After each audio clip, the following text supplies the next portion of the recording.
May I have your attention, please?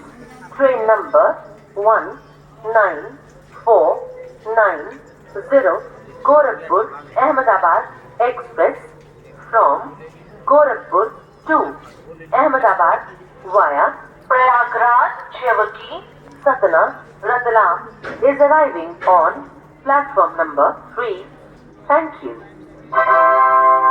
कृपया ध्यान दीजिए, गाड़ी संख्या 194990 गोरखपुर अहमदाबाद एक्सप्रेस गोरखपुर से चलकर प्रयागराज, चेवकी, सतना, रतलाम के रास्ते अहमदाबाद को जाने वाली कुछ ही समय में प्लेटफॉर्म क्रमांक 3 पर आ रही है।